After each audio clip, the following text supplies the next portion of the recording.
Pour nous, pour vous, ce matin par Sandrine Gomez. Bonjour Sandrine. Bonjour Vincent. Et certains quotidiens reviennent ce matin sur la Centrafrique pour faire un bilan de l'opération Sangaris. Oui, et ce que l'on peut dire aujourd'hui, eh bien, c'est que ce bilan n'est pas très positif.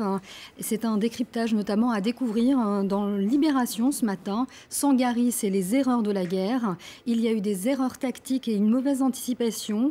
Paris, qui nous dit-on, misait sur une action choc et rapide, un Serval bis comme au Mali.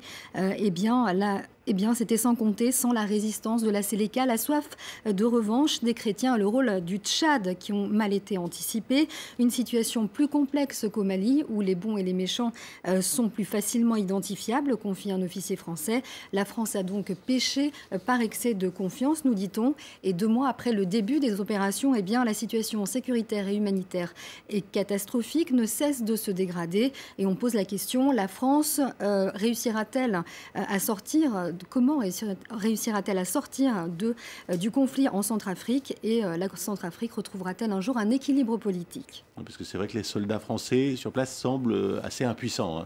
Ils sont même accusés de rester en retrait, ils sont tétanisés, et ce sont les mots d'un officiel d'une ONG, Human Rights Watch, cité par Libération, en mission à Bangui. Il dit, je cite, « Les Français ne quittent pas souvent leurs blindés et ne s'aventurent guère au-delà des grands axes pour voir ce qui se passe dans les quartiers populaires. » Alors l'autre grand dossier dans la presse française ce matin, Sandrine, ce sont ces 3 jeunes candidats au djihad en Syrie qui sont aujourd'hui jugés, aujourd'hui et demain, à Paris.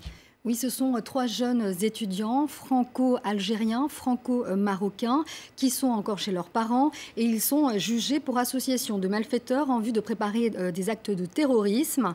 Ils ont été interpellés à l'aéroport, ils tentaient alors d'embarquer direction à la Turquie puis la Syrie et ils ont été interpellés car ils n'étaient pas vraiment discrets sur Facebook.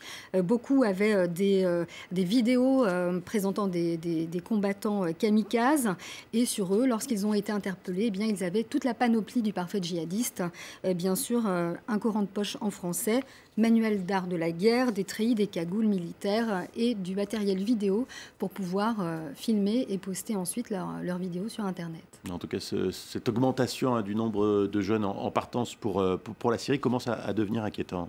Oui, parce que chaque semaine, de plus en plus de parents viennent dans les médias raconter leur histoire, l'histoire d'enfants qui disparaissent.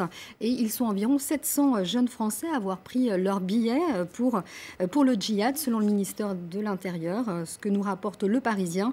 Il y a de plus en plus de mineurs et la France, nous dit-on, découvre ce qu'elle croyait être une exception. C'est bien un phénomène dont il s'agit. Un phénomène et un endoctrinement sans précédent qui commence sur Internet.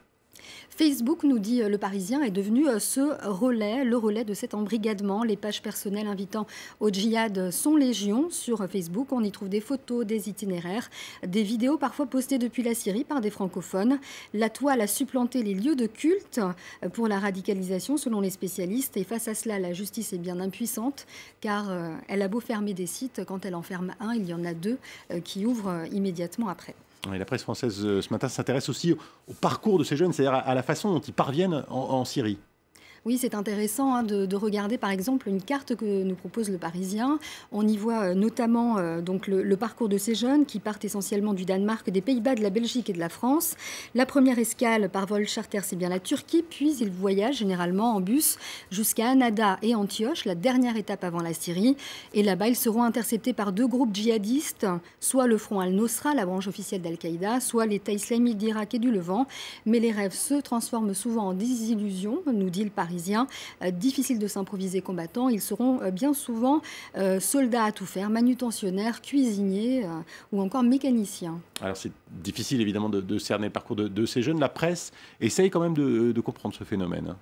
Oui, alors c'est le journal en ligne Atlantico qui essaye de comprendre en interrogeant 2 sociologues sur la question. Pour eux, il n'y aurait chez ces jeunes pas de volonté politique claire. Ils s'engagent en très peu de temps, un trimestre suffit parfois. Et c'est le secret de cette démarche qui les séduit aussi. Car le djihad, explique l'un de ces sociologues, est un engagement interdit. Il s'exprime dans le secret et cela traduit davantage une quête mystique qu'un engagement politique. Leur démarche pourrait être davantage relevée d'une fugue d'adolescents. Pour Pour l'un des philosophes, Michel Maffesoli, ce phénomène peut se rapprocher des mouvements punk, car il ne s'apparente pas à un engagement politique classique sur un projet ou des idées, mais sur un désir de vivre, sur un tout de suite, ici et maintenant, des désirs et des pulsions. Ouais, 3 jeunes donc devant la justice à partir d'aujourd'hui. C'est un traitement qui tranche avec la façon dont les Néerlandais traitent leurs djihadistes. Oui, car là-bas aux Pays-Bas, ceux qui reviennent de Syrie sont accueillis différemment. On leur offre un toit et souvent un emploi. On leur offre également des cours de déradicalisation. Objectif, éveiller un esprit critique et défendre les principes de la démocratie. Il ne s'agit là plus de prévention, mais bien de guérir ces jeunes qui partent au djihad. Ouais, donc pour ce dossier qui intéresse toute la presse française ce matin. Merci Sandrine Gomez. Il est maintenant 7h27 à Paris. Dans un instant, la météo et puis un nouveau journal, une nouvelle demi-heure d'information. Nous reviendrons sur la situation en Ukraine où le Parlement a voté hier une loi d'amnistie, mais l'opposition s'est abstenue. Elle refuse les conditions posées, la fin des manifestations et des occupations. Reportage et analyse avec Gauthier Ribinski dans quelques minutes. Paris Direct continue. Donc restez avec nous sur France 24.